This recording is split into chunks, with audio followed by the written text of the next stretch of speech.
Esto es La Entrevista con Raúl Valladares.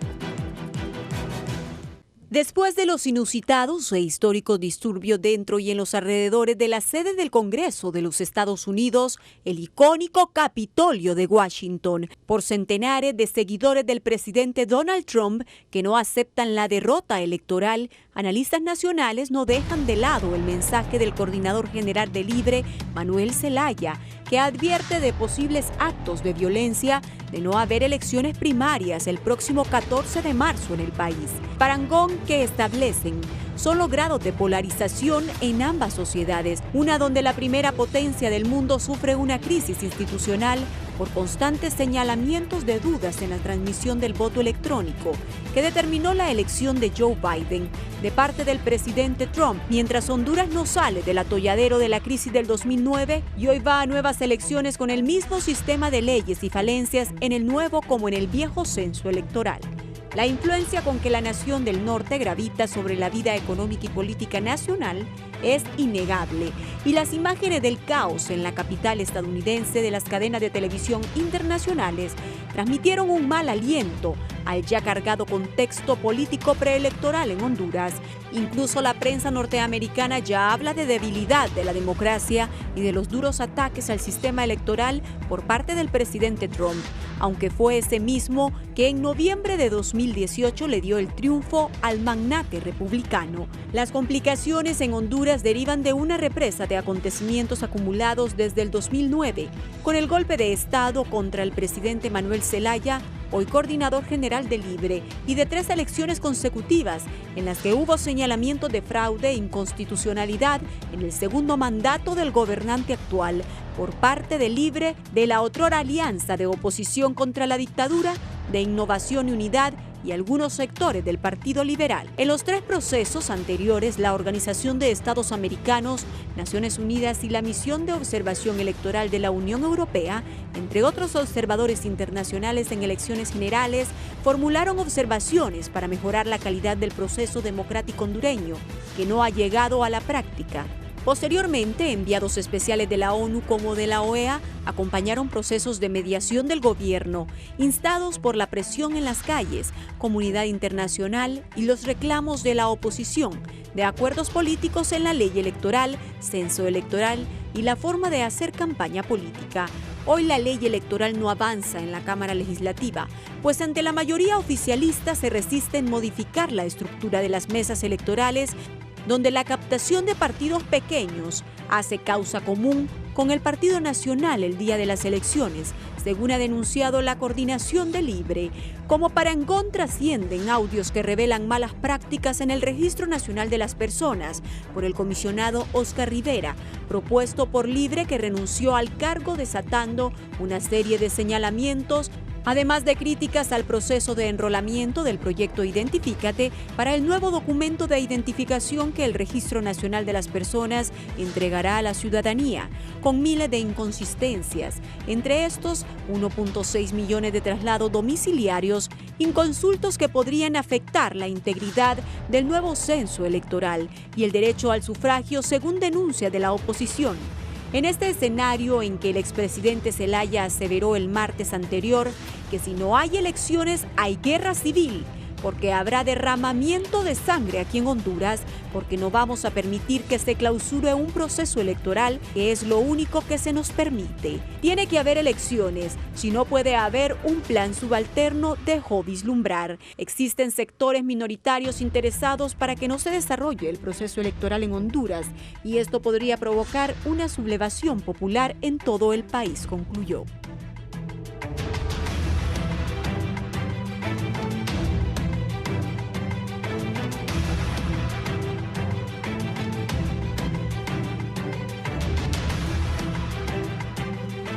Buenos días, Honduras y el mundo. Gracias por estar en la entrevista de Canal 11. Hoy cumplimos el 7º día del primer mes del 2021.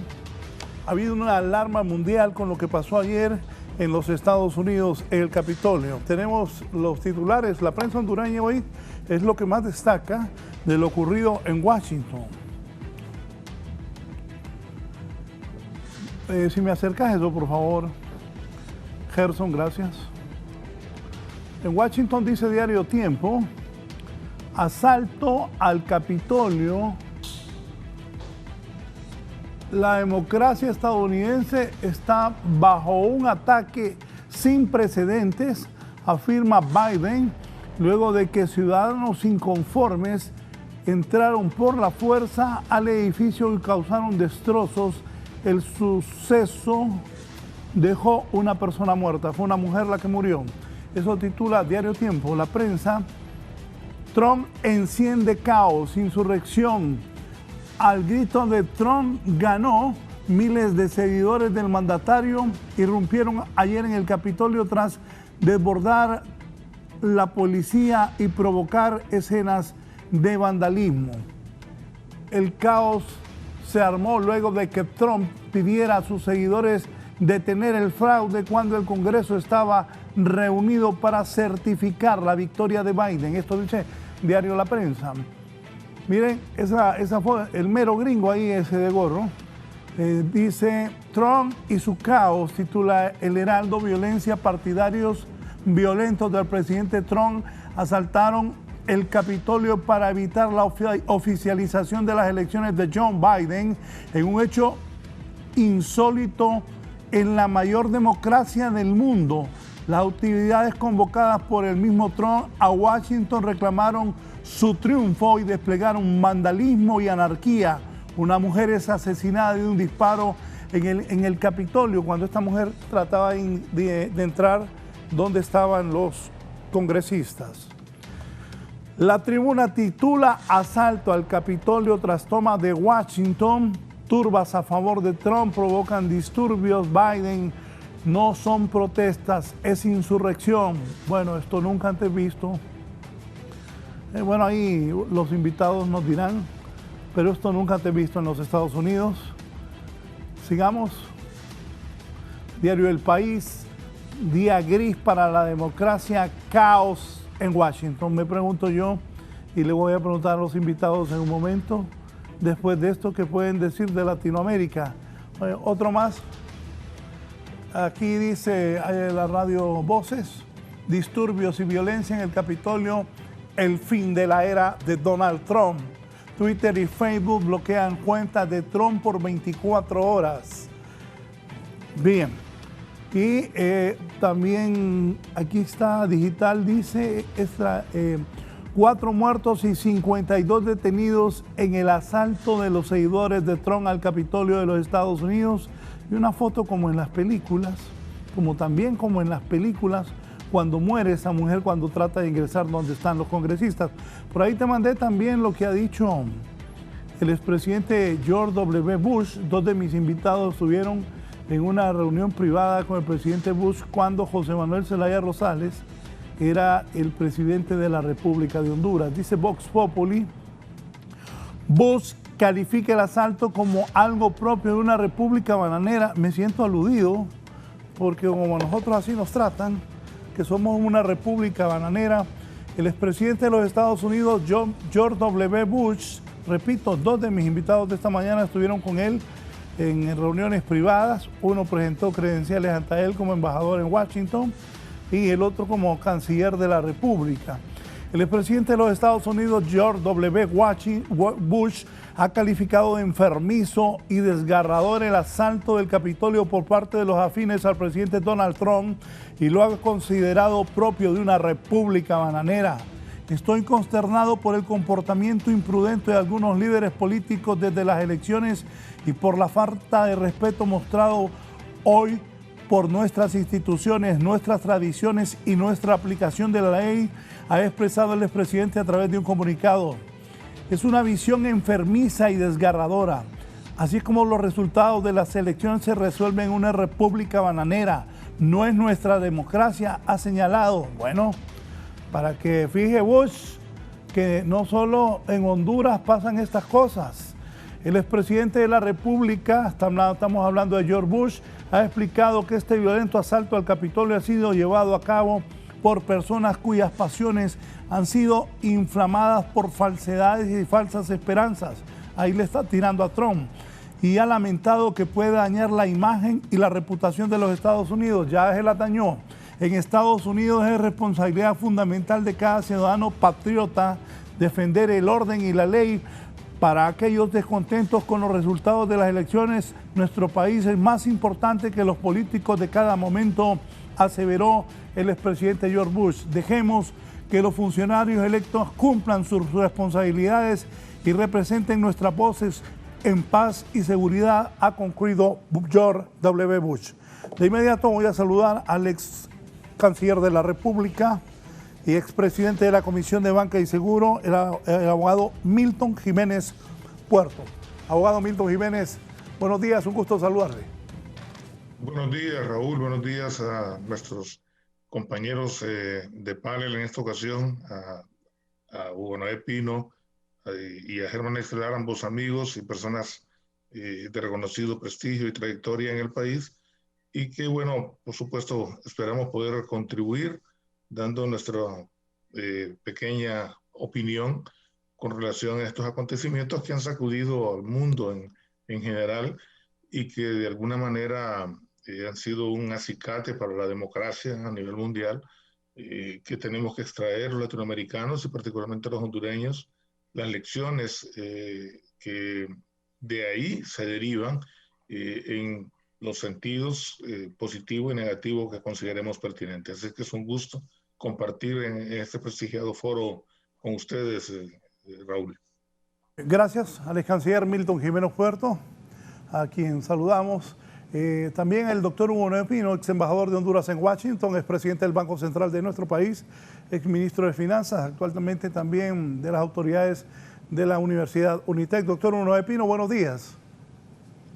Buenos días, Raúl. Me da mucho gusto estar con ustedes esta mañana, al igual que con Milton y Germán, en el análisis de una situación que obviamente sorprendió, como usted lo señalaba, no solamente al hemisferio occidental, sino que a todo el mundo. Una situación muy particular que vale la pena analizar y principalmente ver qué tipo de lecciones para nuestros países se pueden aprender. Diputado por Libertad y Refundación en esta elección interna que va a haber en este partido político. El abogado Germán Estelar. Abogado, bienvenido. Gracias por estar en el foro. Igual, buenos días. Un placer. Un saludo a don Hugo Noé y a Milton, que ambos son conocidos y amigos y personas con amplio criterio para tratar este tema que tiene en shock al mundo. Yo creo que es importante señalar que quizás por la conducta que ha venido teniendo el señor Trump, no es, digamos, del todo sorprendente que haya actuado como actuó y que sus seguidores hayan hecho lo que hicieron, aunque no deja de sorprender y de dejar en shock que efectivamente haya ocurrido. Yo creo que posiblemente todo el mundo lo miraba venir, lo miraba como una posibilidad, pero lo dejaba en el hálito de duda ahí como diciendo, seguramente no pasará.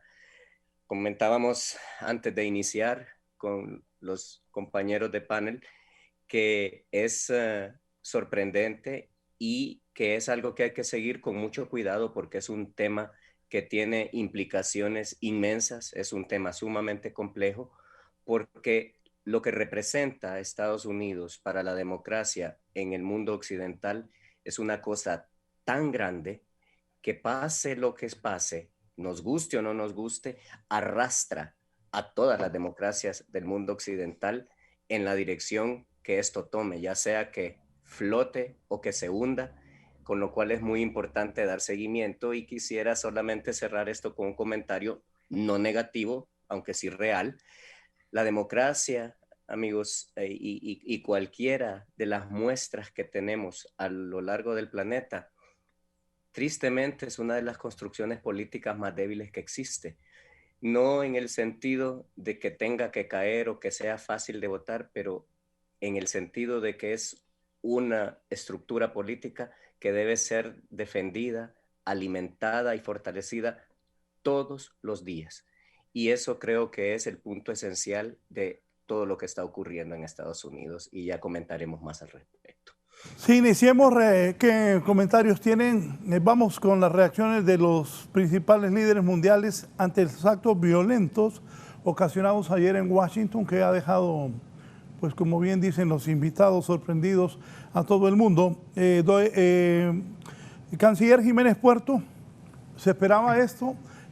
Yo trato de ver a Jaime Bailey, que es un periodista, se habla que es de derecha, pero tiene bastante criterio y ayer fue muy duro con Donald Trump, considerándolo irresponsable, y también al escuchar las declaraciones de Trump diciendo a la gente que había que protestar porque habían robado las elecciones, él sin duda encendió los ánimos, y de ahí este resultado que ya recorre el mundo y que tiene a Bush diciendo que Estados Unidos ya está como la República Bananeras, y ahí pues estamos nosotros sin ninguna duda. Canciller.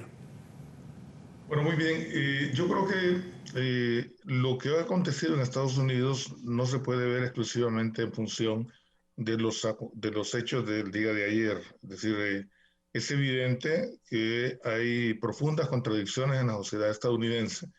Hay conflictos que todavía quedan ahí latentes, que no han sido resueltos.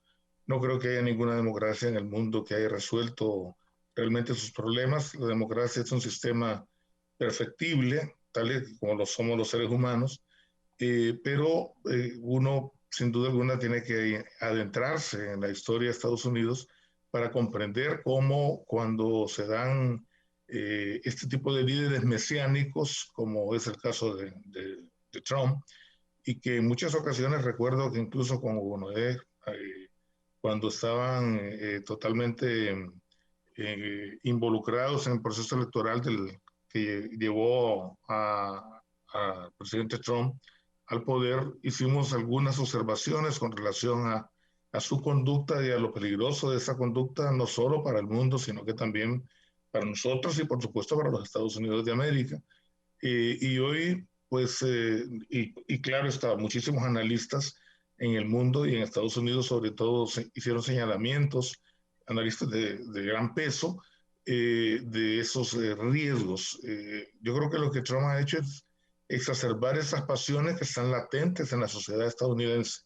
No olvidemos que sacó casi 11 millones de votos más que en las elecciones pasadas. Significa que hay un porcentaje altísimo de la sociedad estadounidense que lo apoya, que apoya su conducta. Hay un problema bastante marcado en el desarrollo de Estados Unidos en lo que se ha denominado las costas, la costa este y la costa oeste, en donde se han concentrado, digamos, los sectores, la élite intelectual y en alguna medida la élite económica estadounidense. Funcionan y se han creado las universidades, algunas de ellas probablemente las mejores universidades del mundo, desde Harvard, Brown, Duke, Georgetown, hasta Stanford o Berkeley en California, y para mencionar algunas de estas universidades, y la vida que se vive, por ejemplo, en ciudades como Nueva York o como Los Ángeles, es muy diferente a lo que ocurre probablemente en Minnesota, en Indiana, en otras ciudades de ese corredor central de Estados Unidos, y en el cual la idea esta racista, xenófoba, misógina, sigue latente, y eso no se ha modificado. Los acontecimientos que en el pasado reciente se dieron en Estados Unidos de crímenes, de asesinatos, de odio, por ejemplo, es una demostración, las reacciones virulentas que hubo, no solo de la población de origen africano en Estados Unidos, de los negros, de la minoría negra, sino que también de sectores de la población blanca y latina, solidarizándose con ellos. Es un ejemplo viviente, ¿no?, de lo que pasa al interno de los Estados Unidos, incluso en el aspecto del desarrollo económico, que sin duda alguna tiene una implicación bastante grande. Cuando aparecen líderes como este, con una mentalidad totalmente autocrática, que prácticamente se apropió del Partido Republicano, digamos el partido incluso, y hay que decirlo, con mayor tradición en Estados Unidos, por eso le llaman el GOP, el Grand Old Party, que es un partido, digamos, que ha tenido también, y sobre todo durante el siglo XIX, grandes ejecutorias en la sociedad estadounidense, pero cuando viene un advenedizo, porque nosotros no podemos lamentablemente calificarlo de otra manera, toma el control de un partido y aprovecha ese espacio para desatar todo aquel montón de ideas, digamos, retrógradas, aquel montón de conflictos internos, de complejos y de sociopatías, pues el resultado al final es este, ¿no? El resultado es que estimula a estos sectores, estimula, por ejemplo, a estos grupos que están aglutinados alrededor de lo que se denomina en Estados Unidos la MAGA, que es el American Great Again, en donde están los Proud Boys, que son estos grupos racistas, lamentablemente dirigidos por un latino, ¿no? Es verdaderamente inconcebible, por un estadounidense de origen cubano. Y uno dice, bueno, realmente los problemas son bastante profundos desde el punto de vista sociológico y antropológico en la sociedad estadounidense, como lo son en en todas partes del mundo, no es absolutamente nada nuevo. Lo que pasa es que en democracia estos problemas salen a flote más fácilmente.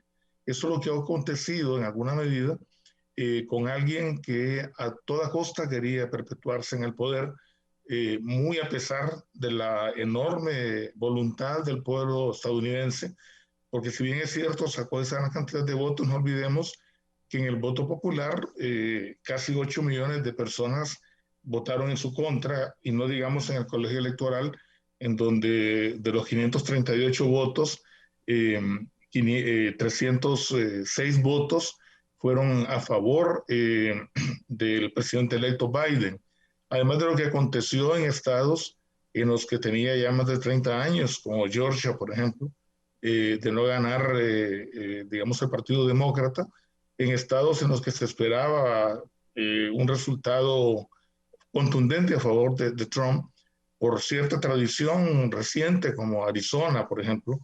Pero al final creo que ha habido una reacción de la sociedad estadounidense en el sentido de no permitir que se siguiera orillando a esta primera potencia del mundo, a una democracia que es en muchos aspectos un ejemplo, una democracia, la democracia más antigua existente en el mundo, con sus debilidades, todo lo que se pueda cuestionar, y sus políticas hegemonistas o hegemónicas que son propias de la sociedad estadounidense y del nivel de desarrollo que alcanzó esa sociedad. Es decir, todo esto, una serie de elementos que es importante analizar, la composición incluso racial que se da al interno de este corredor central en Estados Unidos, en donde muchos, hasta que lo hemos podido ver, nos hemos dado cuenta de el gran cruce racial que hay, en donde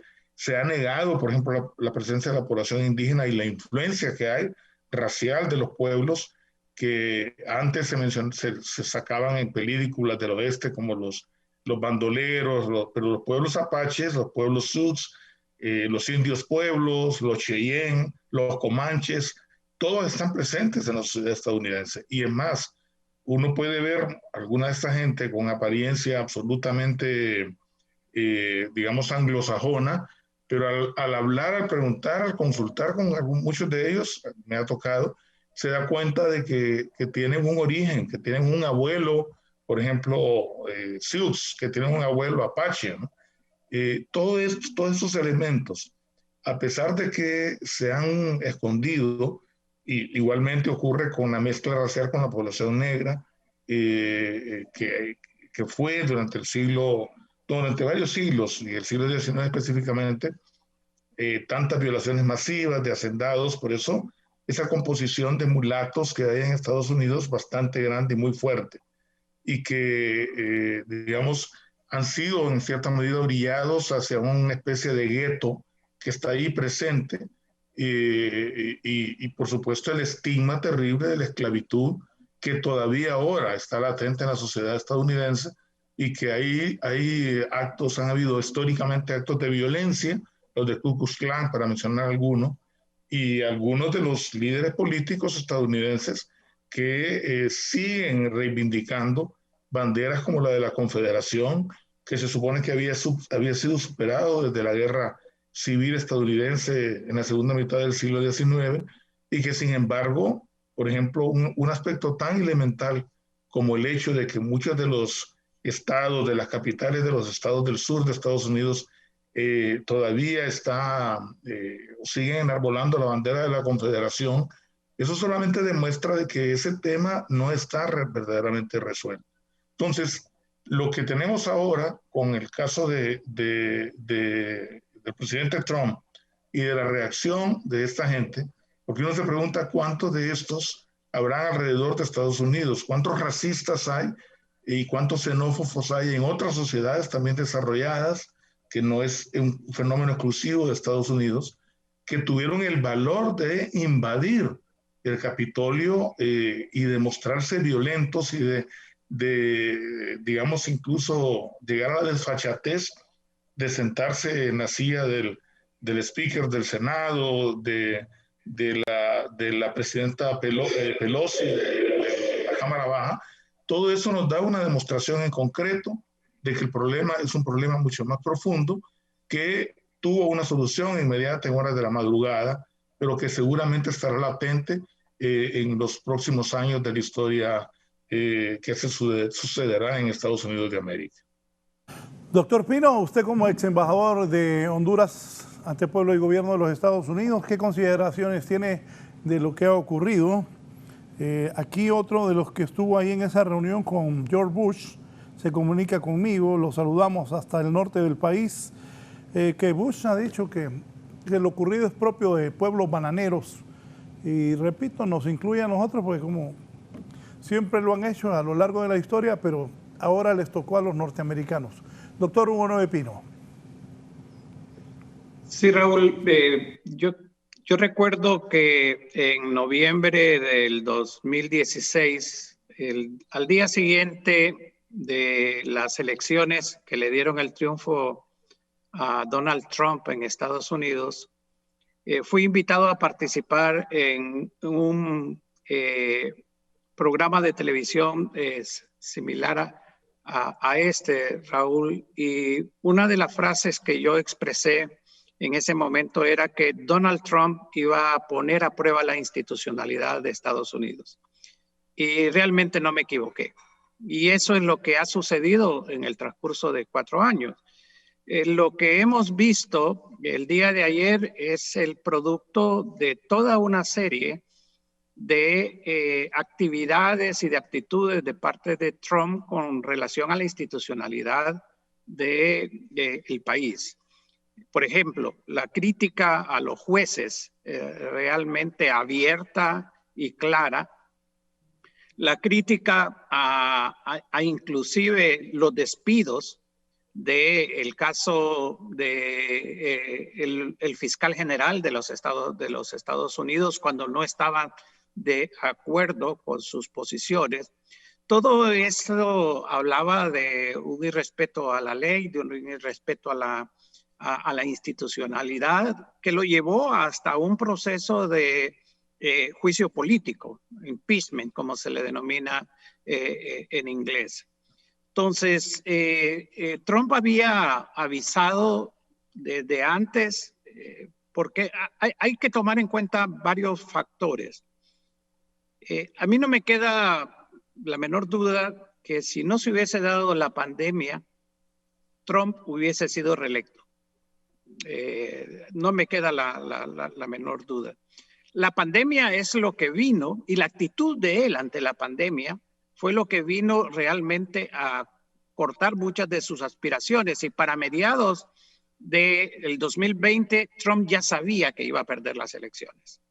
Y por eso empezó la campaña de que estaba montado un fraude, de serie de irregularidades, inclusive en los debates de que no iba a reconocer, que no iba a apoyar una transición pacífica de poder hasta que él no estuviera convencido de que los resultados fueran favorables. obviamente el análisis, todo lo que vino después, la serie de juicios que se llevaron ante los tribunales, queriendo revertir los resultados claros y contundentes de muchos estados. Algunos se fueron a recuento, como Georgia, 3 veces de los votos. Sin embargo, él siguió en esa dirección. Y lo que hemos visto el día de ayer es precisamente el estar, como decimos en buen hondureño, asusando a su base de poder realizar estas actividades. Ahora, ¿cómo es posible de que en una democracia, como tradicionalmente se ha concebido a la democracia de Estados Unidos, se dé no solamente el acceso de alguien como Trump al poder que pasa por encima del establishment de su partido, sino que también logre aglutinar una cantidad enorme de personas a su alrededor? No hay que olvidar que más de 70 millones de personas votaron por Donald Trump en las últimas elecciones. Y ahí yo creo que entran otros factores que vale la pena señalar. Uno es un descontento de buena parte de lo que era la mano de obra tradicional, el sector obrero tradicional en Estados Unidos, que en los últimos 30 años, producto de la globalización, producto de los avances tecnológicos, se ha visto completamente desplazado. Lo que se conoció en los años 60, 70 y aún en parte de los 80, en los estados, por ejemplo, que ahora se consideran como swing states, los que cambian en cada elección de preferencia, como Wisconsin, como Michigan, inclusive Pensilvania, hubo un gran nivel de desocupación debido a que los avances tecnológicos a su vez han planteado el problema del trabajo del futuro y el futuro del trabajo. Entonces, estos sectores que quedaron realmente marginados del proceso de globalización, estos mayores niveles de desigualdad, son caldo de cultivo para estas posiciones demagógicas, para estas posiciones ante instituciones. Y eso es lo que hemos visto ayer en su expresión máxima. Creo que hay una reflexión, Raúl, que vale la pena hacer y que se ha venido dando no únicamente en Estados Unidos, que es el aspecto de la polarización. Esa gran polarización que hay en los Estados Unidos desde el punto de vista político, que no viene de ahora. Si recordamos lo que sucedió en las elecciones del 2000, en el caso de Gore y Bush, hijo, llegamos a la conclusión de que al final la Corte Suprema de Justicia fue la que decidió realmente esa elección. Y esa polarización también se ha extendido a otra parte del mundo o ha sido producto en América Latina, por ejemplo. También se ha dado ese tipo de polarización en unos países más que en otros. Pero al punto que quería llegar es al siguiente. No deberíamos en este momento pensar que la democracia representativa, tal y como la hemos concebido y practicado en los últimos 2 siglos, no requiere realmente de modificaciones en las cuales la gente se sienta realmente identificada con las autoridades. Porque si uno mira el caso de América Latina, el desprestigio del sistema político y de los partidos políticos y de las instituciones, desde el Ejecutivo hasta el Congreso, hasta el Poder Judicial, es bastante fuerte. Yo creo que esas lecciones las debemos de tomar en cuenta. Lo de Estados Unidos hay que ver la personalidad de Trump, pero como decía Milton, hay que analizar las causas subyacentes que hace que tanta gente realmente siga a Trump. Y esas causas subyacentes están en varios aspectos, desde el problema racial dentro de los Estados Unidos, que hay un fuerte racismo todavía, hasta el problema de la pérdida de hegemonía de Estados Unidos a nivel mundial en el aspecto económico, en donde otros polos como China, y por eso es una fuerte ataque contra China, se ha constituido en una economía que en el 2050 o tal vez antes va a ser la primera economía a nivel mundial. Entonces tenemos que ir más allá de las apariencias para tratar de entender realmente lo que está pasando en Estados Unidos, y me imagino que posteriormente podemos también platicar sobre los efectos que puede tener en Centroamérica y específicamente en Honduras. Claro que sí, doctor. Y también lo que usted está diciendo, ¿qué pensarán los chinos, los ingleses, los alemanes, las grandes potencias del mundo al ver esta actitud de los norteamericanos que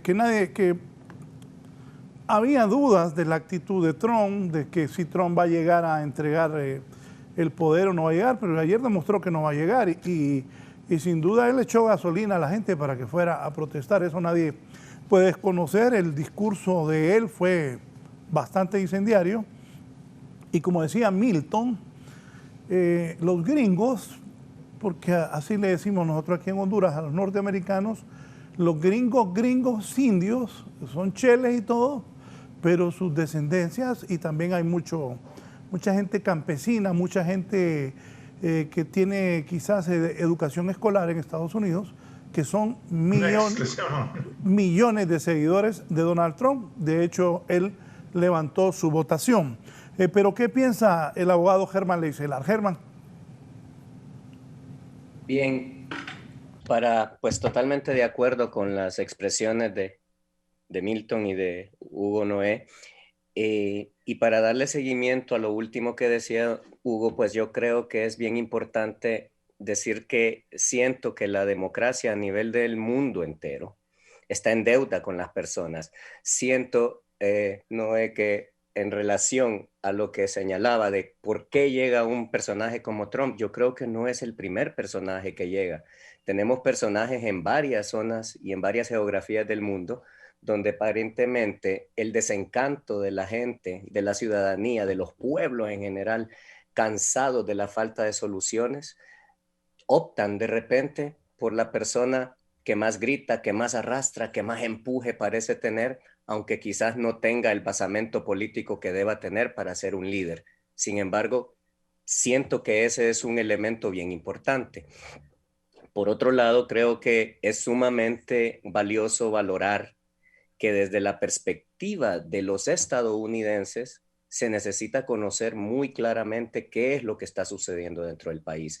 Definitivamente todos los señalamientos históricos que hizo Milton son importantísimos, pero lo más interesante de valorar no es la llegada de Trump, sino el crecimiento político que ha tenido, porque siento que era más débil antes y que a pesar de lo que pasó y que a pesar de que perdió las elecciones, posiblemente la influencia que va a tener en el escenario político de los años próximos recién inicia en Trump por un montón de factores que por supuesto van a depender de cómo el Partido Republicano avale sus acciones o se desmarquen de las mismas. Estamos a más o menos 15 días de la toma de posesión y ese es un punto muy importante porque a pesar de que ya el colegio electoral el día de ayer ya dio por ganado el elemento electoral para Biden, yo no creo que esto sea lo último que se haya visto de Trump y esto va a ser un movimiento bastante complejo.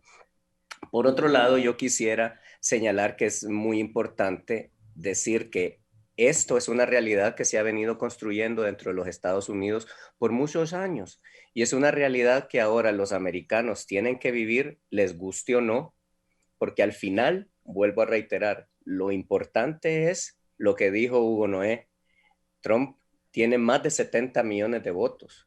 Entonces, independientemente de que nos gusten o no nos gusten las ideas que él tiene, está claro que hay 70 millones de personas que les gusta lo que él piensa y lo que él maneja. Y eso aumenta esa fractura social, aumenta esa polarización que bien señalaba Hugo Noé, porque ese es el mundo actual. O estás conmigo o eres mi enemigo. Mi verdad es la única que cuenta. Y aquí, Raúl, tú puedes tener una verdad, Hugo puede tener una, Milton otra, tu servidor otra, y la realidad que es independiente de todos nosotros tendría que ser la suma de todas las verdades que nosotros tenemos, porque eso es la sociedad. Eso es la congruencia de ideas en un mundo democrático.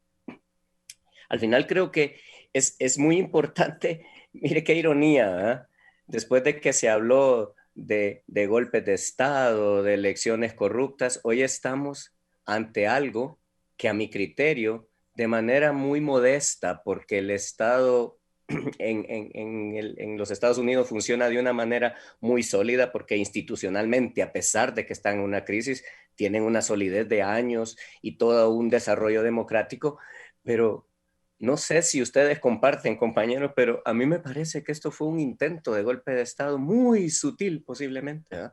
Muy pequeño, muy leve, así, casi un globo sonda, pero siento que el haber llamado a una insurrección de esa manera, a pesar de que no parecen haber elementos sólidos sobre todos los reclamos y todos los elementos que se han señalado, aquí pareciese, a mi criterio y con todo respeto para los Estados Unidos por estar hablando de lo que quizás no me corresponde por no ser ciudadano de ese país, pero pareciese, al menos visto desde afuera, como un pequeño intento de un autogolpe.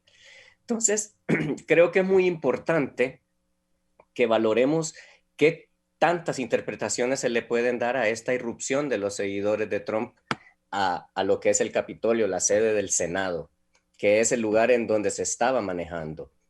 Otra pregunta que vale hacerse.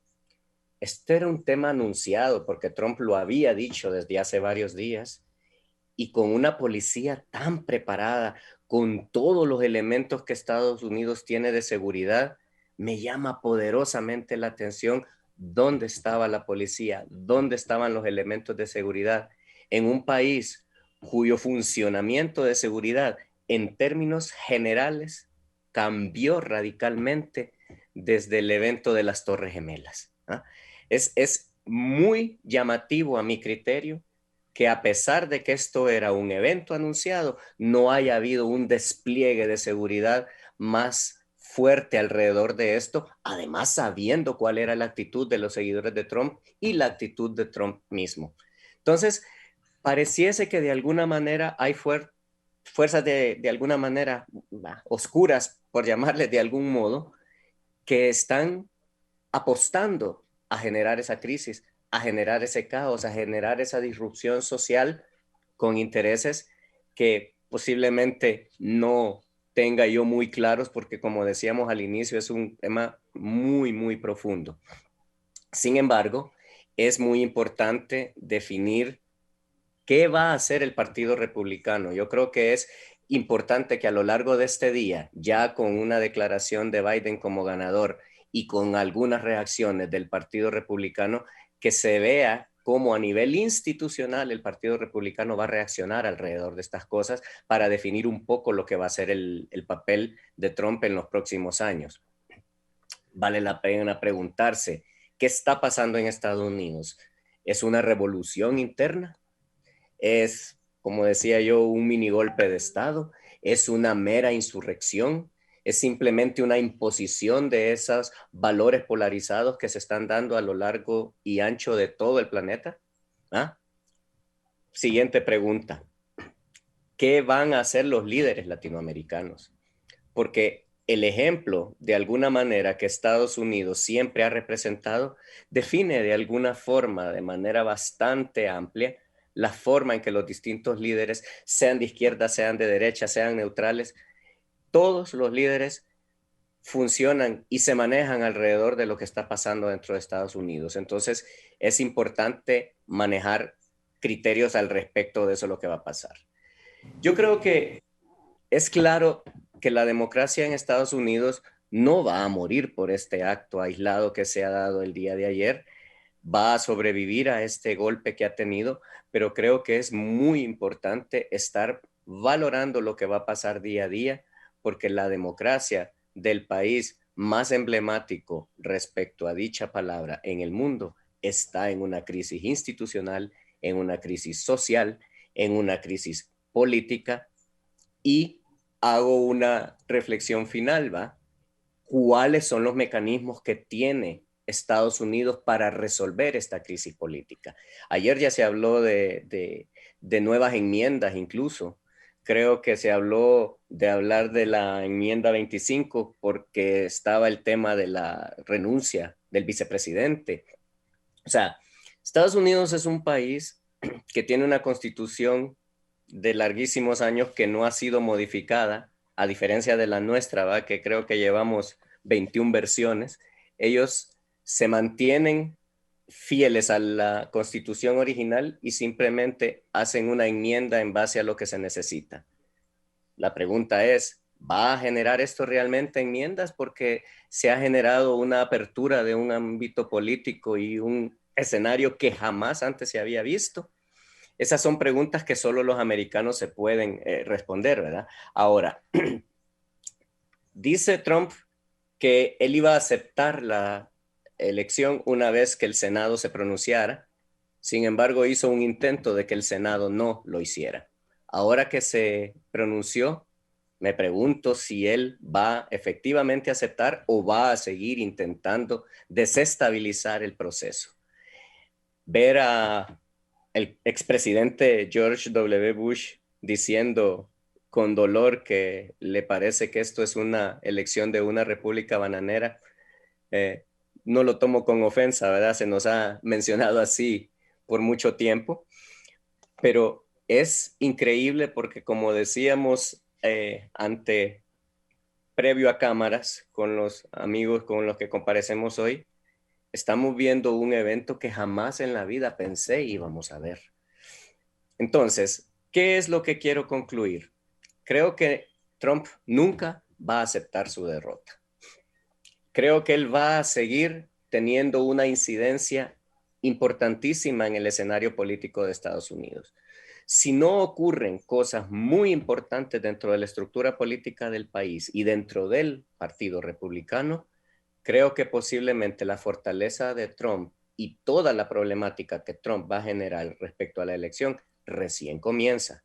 El primer escenario lo tenemos a 15 días cuando es la toma de posesión y es muy importante que se le dé seguimiento a todo eso.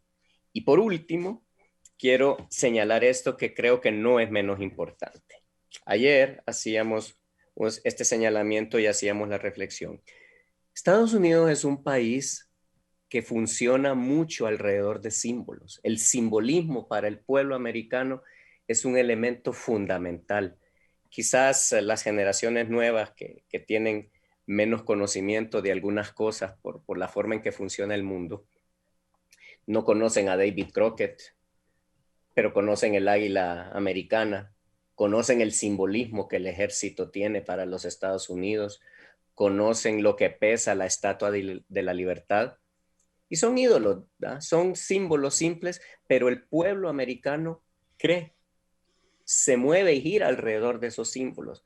Entonces, es sumamente preocupante a mi criterio que una turba de ciudadanos americanos, equivocados no, porque no quiero entrar en esos cuestionamientos tan complejos, pero que hayan irrumpido en uno de los símbolos más importantes de la democracia de Estados Unidos, como lo es el Capitolio, donde lo hayan hecho pedazos, donde hayan roto vidrios, ventanas que datan de más de 200 años, ¿eh? Que son cosas históricas que para un americano son fuerza, son pensamiento, son orgullo y son aquello que les dice soy americano. Y que un grupo que representa posiblemente a 70 millones de ciudadanos americanos haya entrado al Capitolio, se haya sentado en la silla del Senado con la manera desfachatada que lo hicieron, enarbolando la bandera, que está incluso prohibida porque esa bandera representa un momento oscuro de la historia de Estados Unidos y que se suponía superado, como bien lo señaló Milton.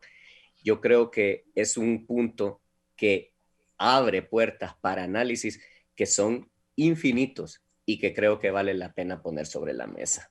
Ese sería el punto que yo quisiera destacar en este momento. La pausa, quiero que me respondan brevemente.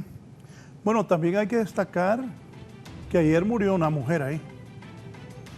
Le pegaron un tiro. Perdón, Raúl, te comento que murieron 3 más, según supe, no por disparo, pero por complicaciones de golpes y situaciones médicas que tenían, pero parece que son 4 las personas que fallecieron. 4.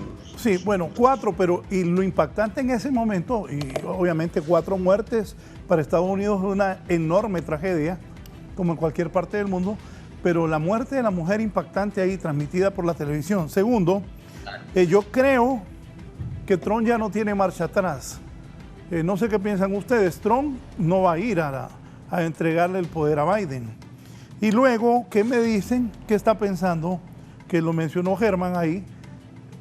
El servicio de inteligencia, el FBI, la CIA, la policía, los marines, los militares. Brevemente, Jiménez Puerto, ¿va a ir o no va a ir Trump? Pienso yo que no tiene marcha atrás. Creo que él no va a ir a entregar. ¿Y qué está pensando la CIA, el FBI, los militares, la cúpula del poder de los Estados Unidos ante esto? Bueno, la presencia del presidente saliente en el proceso de transición en Estados Unidos es meramente simbólica. El juramento se presta ante el presidente de la Suprema Corte de Justicia, pero vamos a ver, yo creo que el sistema ya comienza a funcionar con relación a lo mencionado por Germán. Los líderes más connotados, es más, la misma senadora perdedora de las elecciones en Georgia, que ha sido una de las seguidoras furibundas de Trump, Kelly Loeffler, ayer mismo se pronunció, incluso con el dolor de su derrota en Georgia, se pronunció repudiando totalmente estos actos. Igualmente ha ocurrido con parte del gabinete, que es el gabinete del presidente Trump, el que está, una parte de su gabinete, el que está generando, digamos que se le aplica la enmienda número 25, lo cual lo removería del cargo y quedaría Pence por el resto de lo que queda de su mandato. Ha incluso cerrado, es decir, la mentalidad. Hace poco me escribí un connotado dirigente intelectual, dirigente político, amigo personal, y me decía que el exministro de Defensa, Cohen, de Israel, ya en anteriores ocasiones había señalado el estado de salud mental de Donald Trump. Es decir, que no estamos frente a una persona en sus condiciones óptimas, en circunstancias de esta naturaleza, o para dirigir una potencia mundial, la primera potencia mundial, porque eso hay que decirlo, nos guste o no nos guste, es la primera potencia del mundo, y por ende implica un ejemplo para toda la humanidad, un riesgo, un peligro o un beneficio para ese mismo proceso de globalización al cual se refirió Hugo Noé, y que en alguna medida fue Estados Unidos el abanderado de ese proceso de globalización Canciller, que nos ha interpretado. Canciller, disculpe que lo interrumpa. Puntualmente, ¿va a ir Trump a entregar el poder o no va a ir? Yo no creo que él vaya. Y el poder, Milton, la CIA, el FBI, los militares, el poder, ¿qué van a hacer? Van a agarrar a Trump y lo van a sacar a patadas. Lo que acabas de decir, de que lo pueden suspender del cargo, ¿qué va a pasar? Porque si solo te agrego esto. Es cierto que algunos miembros del gabinete de Trump están de acuerdo que asuma Biden, pero más de 70 millones, más de 70 millones fueron a votar por Donald Trump, que es gran revoltoso, y los gringos no habían visto eso. ¿Qué va a pasar? Bueno, vamos a ver, el sistema va a funcionar en la medida en la cual el nuevo ministro de Justicia, secretario de Justicia, y toda la infraestructura que existe de las fiscalías federales a lo largo y ancho de Estados Unidos, y particularmente en donde se sucedieron estos hechos, que es en el Distrito de Columbia, en Washington, abrirán en su momento una investigación. Recordemos que el mismo Trump está siendo objeto de 5 investigaciones hasta el momento por otro tipo de supuestas acciones delictivas que tendrán sus consecuencias en su momento. Igual la Suprema Corte o la Corte Suprema de Justicia se pronunció porque no hay que olvidar que se presentaron acciones judiciales, gente partidaria, seguidores de Trump o instigados por Trump, en más de 60 cortes, tanto estatales como federales, e incluso la Corte Suprema de Estados Unidos, que todas, absolutamente todas, fueron denegadas porque no tenían ningún fundamento. Uno diría, bueno, definitivamente hay que estar un poco chalado, como decimos nosotros, o con algún problema mental de presentar acciones, abogados que lo único que les interesa es ganar dinero en grandes cantidades para presentar acciones sin fundamento y sin pruebas de ninguna naturaleza. Pero ya ayer, bueno, hoy en la madrugada, porque yo la verdad estuve, y como muchísimos de nosotros, porque sabemos la importancia. Mario Benedetti, gran escritor uruguayo y gran intelectual, uno de los más grandes intelectuales latinoamericanos y del mundo hispano, dio una vez de que si la democracia realmente era tal y funcionaba como tal en Estados Unidos, a los latinoamericanos debería permitírsenos votar en las elecciones en Estados Unidos, porque en gran medida ahí se decide buena parte de nuestro futuro, ¿no? Pero lo cierto es que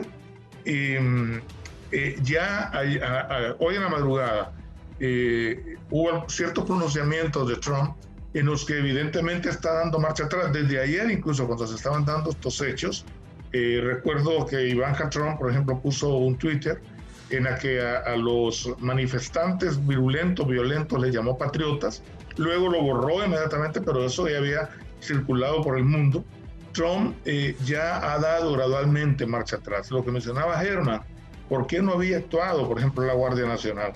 ¿Por qué no habían tomado las medidas de seguridad? Simple y sencillamente porque quien dirige, quien decide al final esto, es el presidente de Estados Unidos. Al final hubo una presión de los mismos congresistas y senadores del legislativo estadounidense, de sus seguidores, del vicepresidente Pence, de Cornell, el presidente, digamos, en ese momento del Senado, del Speaker y ahora líder de la minoría en el Senado estadounidense, que hicieron llamados desde distintas perspectivas para que inmediatamente intervinieran, porque lo que estaba ocurriendo evidentemente obedecía a una conspiración. Creo que estos mecanismos ya están funcionando. El FBI intervino ayer, desplegaron una gran cantidad de agentes del FBI que seguramente tendrán los informes respectivos y que en su momento serán remitidos a las fiscalías respectivas o competentes para que puedan actuar con relación a esto. Yo no sé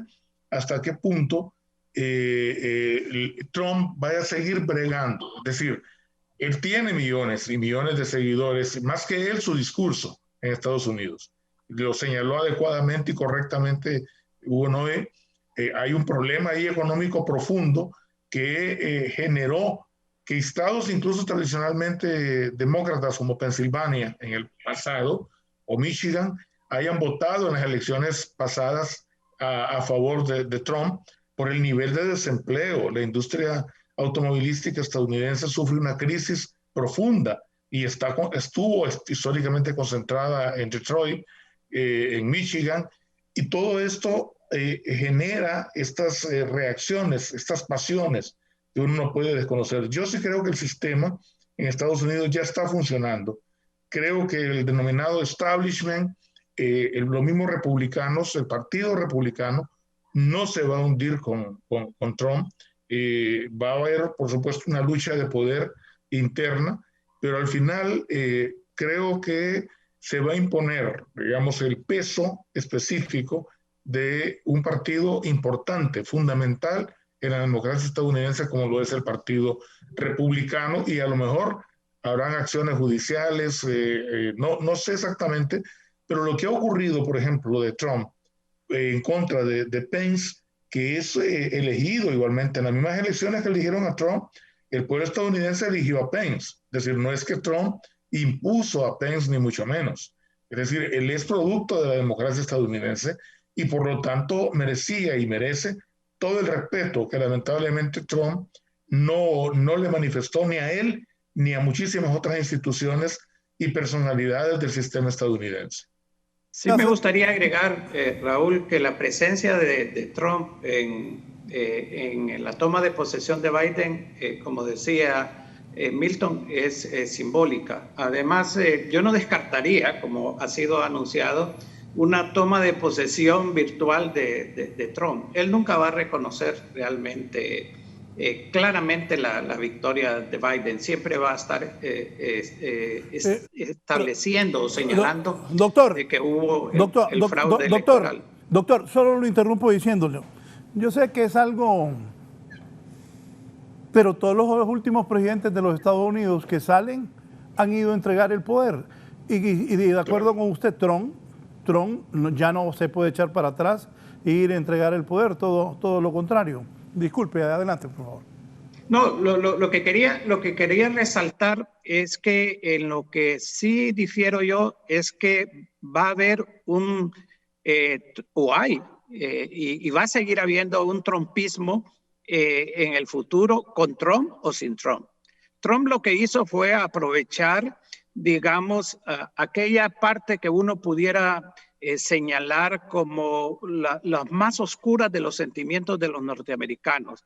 El resentimiento a la desigualdad, el resentimiento al aumento de la influencia de hispanos y negros en la política de Estados Unidos. A todos estos sentimientos, esos van a estar ahí, esos no van a desaparecer, esos están aglutinados y van a seguir teniendo un efecto importante en la política de Estados Unidos. Ya ayer muchos dirigentes y comentaristas conservadores estaban hablando de nos vemos en 2 años en las elecciones legislativas del Congreso y de la tercera parte del Senado. Entonces estamos hablando... Ponerlo en pantalla para que lo vean.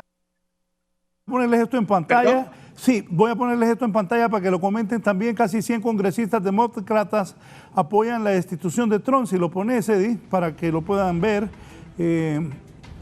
Ahí está, casi 100 congresistas demócratas apoyan la destitución de Trump vía impeachment, como dijo Milton, tras la violencia de sus partidarios. Sí, doctor, y luego voy con el abogado Leicelar para ir a la pausa. Doctor.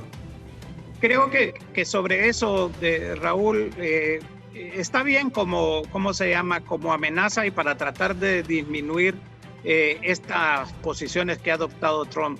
Pero sería realmente un terrible error de los demócratas o de quienes los apoyen tratar de ir a un impeachment faltando muy pocos días para la toma de posesión. Yo creo que la institucionalidad ha funcionado realmente desde el punto de vista de que la misma Corte Suprema de Justicia rechazó los juicios que querían anular las elecciones, hasta lo que pasó ayer tanto en la Cámara de Representantes como en el Senado. Pero hay que seguir tomando en cuenta, yo quiero que reflexionemos sobre la naturaleza de la democracia. Por ejemplo, el hecho en Estados Unidos, con toda y la fortaleza institucional que tiene, que no la tenemos nosotros, aquí a una reelección ilegal va a la Sala Constitucional y la Sala Constitucional dice cualquier cosa que el presidente quiera, ¿verdad? Y en ese sentido, lo importante es cuando en Estados Unidos se aprueba una determinada ley en donde no hay límites para el financiamiento de las campañas políticas, usted sabe que el que gasta más a nivel de todos los Estados Unidos, millones y millones de dólares, es el que va a tener un poco más de posibilidades. Entonces, nuevamente, el carácter de la democracia representativa tanto en Estados Unidos como en Europa, como en Latinoamérica, bajo esas circunstancias, ¿es una verdadera democracia? Creo que vale la pena reflexionar sobre eso, Raúl. De Germán, y antes de la pausa, rápidamente, el ex embajador de Honduras en Grecia y expresidente del Tribunal Supremo Electoral, el abogado Arístides Mejía Carranza, dice: la gran pregunta es qué deben hacer las democracias cuando personas con problemas de equilibrio mental llegan al poder distorsionando las instituciones. Hay varios ejemplos en América Latina. Él cita a Bucaram y cualquier otro parecido con personas vivas o muertas, dice Tito, es pura coincidencia. Germán. Bueno, yo creo que coincidimos con Hugo Noé y con Milton en varios puntos, y creo que es fundamental lo último que dijo Hugo Noé. Trump y el trumpismo va a subsistir más allá de Trump. El tema es que con Trump es posiblemente más complejo, pero hay 70 millones de Trumps, ¿verdad? Que son los votantes que él tuvo a su favor. Eso es primer punto. Un segundo punto que es bien importante poner sobre la mesa es el hecho de que posiblemente Trump no va a ir a entregar el poder. Definitivamente creo que ya está en una línea en la que es imposible. Su ego es más grande. Los 70 millones de votantes son pequeños alrededor de lo que es el ego que él tiene, y entonces no creo que él vaya a ceder, porque entregar el poder sería reconocer que perdió, y yo no creo que él esté en disposición de reconocerlo. Ahora, creo que es bien importante, y quisiera dejar estas reflexiones antes de la pausa. La ruptura que está generando en el sistema democrático de Estados Unidos, lo que Trump ha hecho, sea que llegó por las buenas, por las malas, con los votantes y los votantes. El tema es que hay una fractura dentro del sistema democrático de Estados Unidos que abre las posibilidades de que otros países, sabemos que hay varios en el mundo por ahí y uno en particular deseándolo, tomen el lugar que Estados Unidos ha tenido en la hegemonía mundial. Y eso es un punto sumamente importante a poner sobre la mesa. Y la última reflexión que haría es esta. Me da mucha tristeza ver que cada vez más se consolidan palabras de Albert Einstein sobre lo que era la ignorancia de las personas debido a la tecnología, que nos iban a ir sustituyendo poco a poco en pensamiento, en ideas, en criterios, en ideales, en una serie de cosas. Y me pregunto yo en qué momento la política dejó de ser la herramienta para encontrar el bienestar colectivo de las sociedades y se convirtió cada vez más en el arte de llegar al poder para empezar a manejar ese poder para seguir en él eternamente. Bien, voy a ir a una pausa. Para aquellos que están alegres con la llegada de Joe Biden a la presidencia de Estados Unidos, ya hay noticias que hablan. Honduras recibirá más cuestionamientos que ayuda cuando Biden asuma el poder. Al volver le vamos a dar lectura. Una pausa y continuamos desde la entrevista. Esta mañana el invitado es el ex canciller de la República, Milton Jiménez Puerto, el ex embajador de Honduras en Washington, el doctor Hugo Noé y el destacado abogado Germán Leicelar. Volvemos en un momento. En medio del caos que generó el asalto al Capitolio por parte de los partidarios de Trump en Washington, el Partido Demócrata arrebató al republicano el control del Senado de Estados Unidos con la victoria de los dos candidatos progresistas en la elección en Georgia, que disputaba en segunda vuelta los escaños asignados a este estado. El resultado allana el mandato del presidente electo Joe Biden, quien al menos durante los próximos 2 años gobernará con las dos cámaras legislativas a su favor, la Cámara de Representantes y el Senado. La mayoría demócrata de esta última será, por la mínima, con el triunfo del reverendo Raphael Warnock y Jon Ossoff. El Senado quedará formado por 50 republicanos y 50 demócratas, pero la próxima vicepresidenta Kamala Harris ejercerá el voto decisivo en los casos de empate. El resultado se conoció en Washington cuando el mundo contemplaba cómo miles de manifestantes asaltaban el Capitolio mientras se celebraba una sesión para ratificar la victoria de Joe Biden. La batalla en este estado era clave y en ella se ha volcado de lleno a Trump pero dándose muchas veces un protagonismo mayor que el de los candidatos que se jugaban el puesto en Georgia. Para 11 Noticias, Raúl Valladares.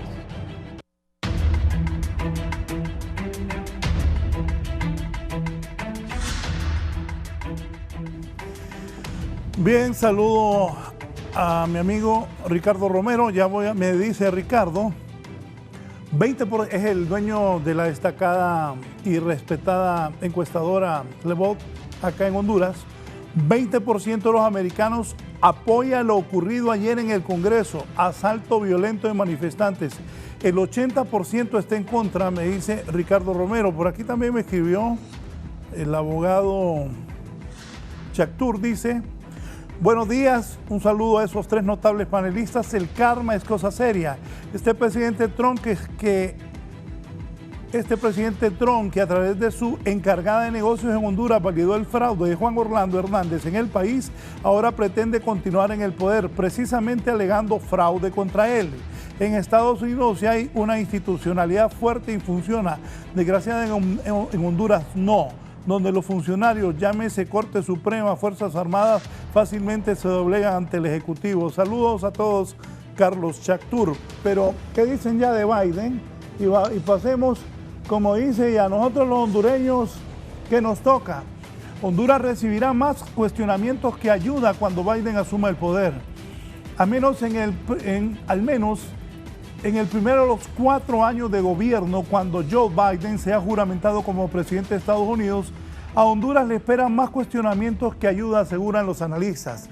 De la perspectiva de especialistas en asuntos internacionales, mencionan al liberal Graco Pérez: cuando Biden tome las riendas de la nación estadounidense el próximo 20 de enero, será sentir una marca diferencia con la relación con Honduras que mantenía con el presidente Donald Trump, ya que se les avisora son cuestionamientos, señalamientos, listas de corruptos, solicitudes de extradición, cancelación de visas y una relación distante con el gobierno de Honduras.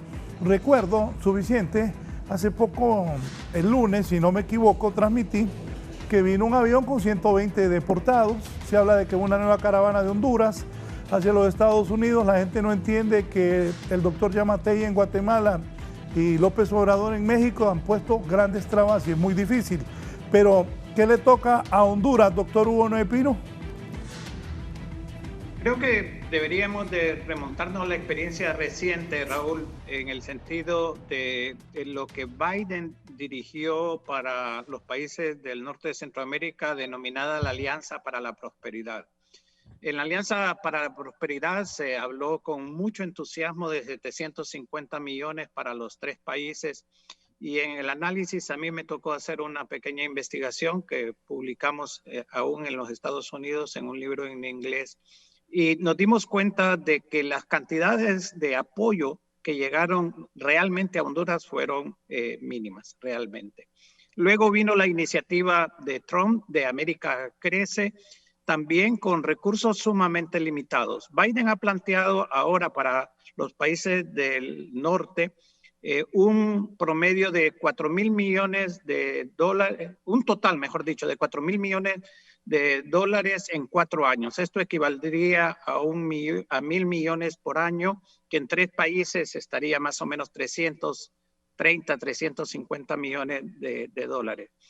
Yo no soy tan optimista en el sentido de que va a haber una serie de cuestionamientos. Yo tendría un optimismo reservado en el sentido de ver quiénes son las personas que van a dirigir la política a nivel de Departamento de Estado, a nivel del hemisferio occidental y de Centroamérica, para tratar de definir una política específica hacia Honduras. Recuerden que el tema principal va a seguir siendo migración, y el hecho de que la situación económica y social de Honduras impulse caravanas fuertes como ahora en este marco, antes de la toma de posesión de Biden se está anunciando otra, va a ser un tema sumamente importante y de presión de Estados Unidos sobre Honduras para el control de esa migración. Ahora, si el gobierno de Estados Unidos no entiende que las condiciones fundamentales son mejorar las condiciones de vida de la población, el mejorar el bienestar y principalmente que se garantice durante este año elecciones libres, democráticas, participativas, entonces hará muy poco aporte a la buena marcha del país y a detener ese flujo de migración que se está dando hacia los Estados Unidos. Así que vamos a ver cuál es la agenda realmente que traen, pero no me queda la menor duda que temas de migración, lavado de activos, van a ser los temas prioritarios y vamos a ver si se cumple, como ha sido señalado. Si uno mira el plan Biden para Centroamérica, pone mucho énfasis en el combate a la corrupción y en el fortalecimiento de la democracia. Pero como todos sabemos, unas cosas son las campañas políticas y otras son las realidades de las políticas que se adoptan durante el proceso ya del ejercicio del poder.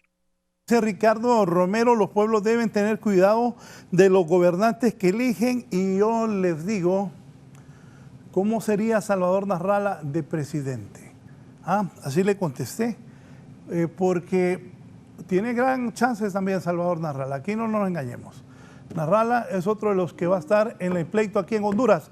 A ver, Leicelar, ¿qué le espera a Honduras con la llegada de Biden al poder? Muchos están contentos, otros con dudas, y recordemos que Barack Obama fue el que, me corrija el doctor Pino, Barack Obama fue el que más deportó hondureños desde los Estados Unidos.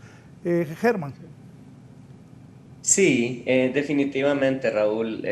Debo coincidir nuevamente con Hugo Noé. Yo no creo que Honduras o Latinoamérica, para decirlo de manera genérica, pueda esperar algo nuevo o algo distinto con Biden. Es decir, Estados Unidos es Estados Unidos y a Estados Unidos lo que le va a preocupar son sus intereses particulares. Estados Unidos voltea a ver a Latinoamérica, creo que lo habíamos dicho antes, cuando tiene un conflicto, cuando hay un problema en Panamá, cuando hay un problema en Ecuador, cuando hay un problema en Chile. En ese momento Estados Unidos voltea la vista porque hay alguna situación que pone en peligro su hegemonía o sus intereses particulares. De otra manera, las razones por las que hay apoyo humanitario, las razones por las que hay apoyo económico son de estricta necesidad de sus particularidades, no de un deseo así ominioso de ayudar a Latinoamérica. Eso es lo que yo pienso. Claro, vale la pena decir que es un error de la política norteamericana porque al final, para bien o para mal, le guste o no, estamos en el mismo continente y el hecho de que la gran masa latinoamericana no pueda ser un aliado para el poder económico, político y en general que tiene Estados Unidos, es una cosa complicada para los Estados Unidos, porque Latinoamérica para Estados Unidos y para sus intereses de perpetrarse como una potencia hegemónica, tanto en lo militar como en lo económico y todo lo que esto implica, lejos de ser un aliado, somos una carga y somos un problema porque les toca luchar contra otros enemigos posiblemente más importantes que cualquiera otro, sin tener el peso de una serie de naciones detrás de ellas. Pero bien, ese ya es un tema de lo que es la política general de Estados Unidos. Yo quisiera, para ir cerrando, si todavía vamos a tener un espacio más adelante, es que más allá de lo que tengamos que esperar nosotros de Estados Unidos, voy a tratar de emular un poquito las palabras de John F. Kennedy, ¿verdad? La democracia, como dije, es un sistema débil no porque lo sea, sino que porque necesita trabajo, necesita construcción, necesita esfuerzo, necesita ser regado y ser fortalecido día con día. Entonces creo que no se trata de qué esperan los países nuestros de la democracia, sino qué le podemos dar nosotros como países a la democracia. Creo que la reflexión política que debemos tener a nivel interno es que más allá de lo que nos pueda venir de Estados Unidos como un país que nos puede dar ayuda económica, es qué vamos a hacer nosotros como hondureños y como país independiente, entre comillas, autónomo, entre comillas, si queremos, pero que es una realidad, porque esa autonomía y esa libertad la tenemos. Lo que pasa es que no la ejercemos adecuadamente, como te decía en un comentario que te mandé el otro día en un tweet. Es un tema de transparencia, es un tema de administración adecuada. Creo que tanto Milton como Hugo han de coincidir conmigo que tenemos un país espectacular. Tenemos un país maravilloso que tiene recursos, que tiene elementos para destacar turísticamente, que tiene elementos suficientes para que con una población modesta como la que tenemos de 10 millones de habitantes aproximadamente, más todas las posibilidades de generar riqueza, con solo que fuéramos un poco más disciplinados, que atacáramos un poco más la corrupción y que la transparencia viniese y además lográramos romper todo ese aspecto de polarización que ya señalamos en Estados Unidos, pero que nos olvidamos que lo estamos viviendo aquí desde hace mucho tiempo. Tenemos que romper esos esquemas, buscar todos los elementos en común, generar un desarrollo con una visión de país y dejar de lado todos esos esquemas políticos que bien mencioné. La política tiene que dejar de ser el arte para llegar al poder y ver cómo me quedo en él. Tiene que ser la política lo que siempre fue, que es la base de la democracia para que una sociedad civil pueda tener en sus gobernantes los mejores administradores para encontrar el desarrollo social y colectivo que todos necesitamos. Muchas gracias al abogado Germán Leicelar por su participación esta mañana. Vamos a cerrar la participación de Milton Jiménez Puerto, el canciller de la República. Milton, estoy recordando a su buen amigo, el embajador Charles Ford. Ya días los gringos, los norteamericanos, los estadounidenses, como usted les quiera llamar, no nombran embajador en Honduras, solo encargado de negocios. Usted que tenía una gran amistad con Charles Ford, ¿va a nombrar Biden embajador o seguiremos con el encargado de negocios representando a los Estados Unidos aquí en Honduras? Bueno, varios aspectos, ¿no? Uno, por supuesto, ha habido una relación normal, natural, por el cargo que se me delegó en el gobierno en ese entonces, pero yo creo que, vamos a ver, el nominado por parte del presidente electo Biden, Tony Blinken, que es más, digamos, más inclinado, pasó una buena parte de su vida en Europa, en Francia. Sin embargo, en la primera entrevista que dio al New York Times, hizo alguna referencia al triángulo norte, en Centroamérica, que a uno le parecería increíble que después de los temas tan importantes, tan trascendentales que tienen que tratar, que tienen que restablecer en la relación con Europa, con los conflictos en el Medio Oriente, el conflicto principal que tiene ahora mismo Estados Unidos, que es el que tienen con China, la relación con Rusia, etcétera, haya hecho una referencia específica al Triángulo del Norte. Hay otro aspecto que no se puede tampoco desconocer, y es el hecho de que Biden visitó, siendo vicepresidente, muchísimas veces América Latina, visitó Centroamérica, visitó Sudamérica. Yo diría que de los últimos presidentes de Estados Unidos, seguramente el que más conoce de América Latina, el que más conoce la región, es justamente el presidente electo Biden. Eso va a tener una repercusión. Nosotros, depende de la óptica como se vea. Para muchos, el hecho de tomar algunas decisiones como la que ha tomado ahora, en la que está nominando, incluso proponiendo a la congresista Norma Torres por California para manejar el tema del Triángulo del Norte. Porque tampoco tenemos que olvidar que aquí se ha ido constituyendo una especie de tándem, por llamarlo de alguna manera, de mujeres poderosas dentro del nuevo gobierno y dentro del Partido Demócrata, que comienza y que son californianas o por lo menos viven en California, aunque no hayan nacido allá. Comienza con la presidenta, la speaker del Congreso, Nancy Pelosi, que vive y ha hecho su vida, y su esposo y su familia son californianos, con la congresista Norma Torres, que es de origen guatemalteco, pero que es congresista por California, con la vicepresidenta Harris. La impresión que yo tengo es que estas tres mujeres, que van a ser muy poderosas en la próxima administración, tienen, digamos, también un interés especial y de diversa manera lo han expresado con relación a Centroamérica y particularmente al Triángulo Norte, y eso no podemos obviar. Es decir, el tema de las deportaciones está claro que hay, cuando se ingresa de forma ilegal a Estados Unidos, yo soy solidario con mis compatriotas, soy solidario con nuestra gente, pero también eso no me inhibe a mí de reconocer de que cualquier ingreso ilegal en cualquier país del mundo, no solo en Estados Unidos, por supuesto, Estados Unidos es lo que denominamos la meca de la migración mundial, pensando, o por lo menos de esta región, de esa parte del mundo, pensando que ahí van a encontrar la solución a todos sus problemas, puesto que vivimos en una sociedad excluyente, en una sociedad nada democrática, que no hay un verdadero Estado de Derecho, que además no hay oportunidades para que la gente pueda desarrollar sus habilidades, no hay trabajo, hay inseguridad, etcétera. La gente va a seguir, mientras no cambien esas condiciones, independientemente de toda la propaganda, de todo lo que se diga, va a seguir viajando, buscando los mecanismos de llegar a Estados Unidos.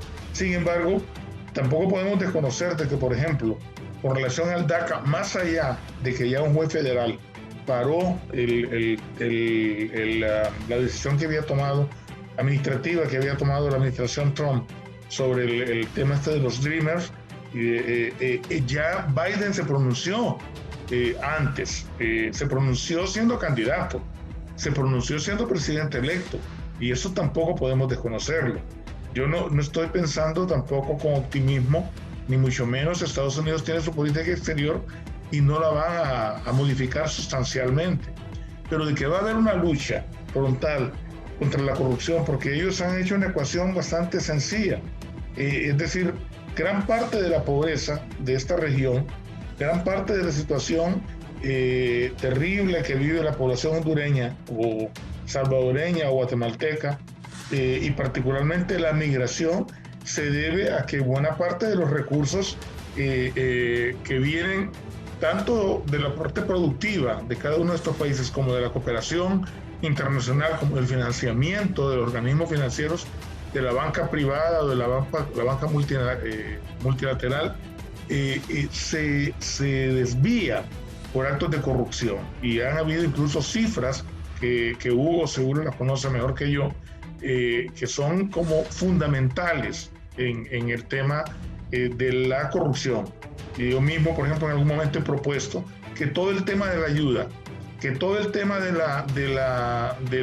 financiamiento para la rehabilitación, para la reconstrucción después de todos estos fenómenos, se blinde con los mecanismos legales, se excluya de la ley de secretos que está todavía vigente, de secretos de Estado, para que se dé un mensaje a la comunidad internacional en el sentido de que al menos eso se va a manejar transparentemente y va a llegar a quienes más lo necesitan. Yo sí creo que va a haber un interés especial de la nueva administración con relación a Centroamérica, y esto implica una mezcla de varios factores. Biden incluso habló de la posibilidad de que se produzca por fin la tan ansiada reforma migratoria que desde hace muchísimos años se viene debatiendo en Estados Unidos.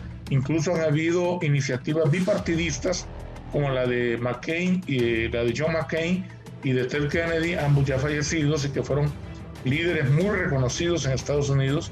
Entonces, sin ánimo de pecar de optimista, me parece que sí va a haber un interés especial.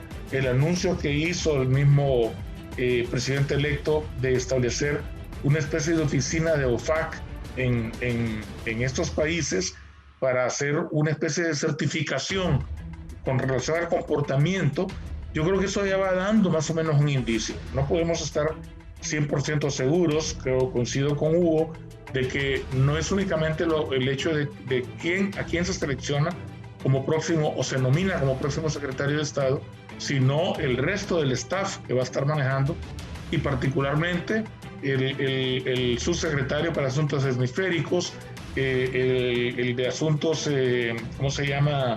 Específicamente latinoamericanos, el DES o el escritorio para Honduras y para los demás países de la región. Todo esto va a ser muy, muy importante la posibilidad que tenga la nueva administración en Honduras, que todos esperamos y estamos cruzando los dedos, ojalá que con todas las vicisitudes que vivimos justamente en Honduras, el proceso electoral sea un proceso limpio, transparente, que no sigamos dando el mal ejemplo que hemos venido dando en nuestro país, que lleguen las mejores personas, que lleguen los mejores líderes, los que hagan las mejores propuestas en economía, en generación de empleo, en exportaciones, en incentivo a la producción y también, por supuesto, en el ámbito social, que es fundamental para el próximo futuro de Honduras.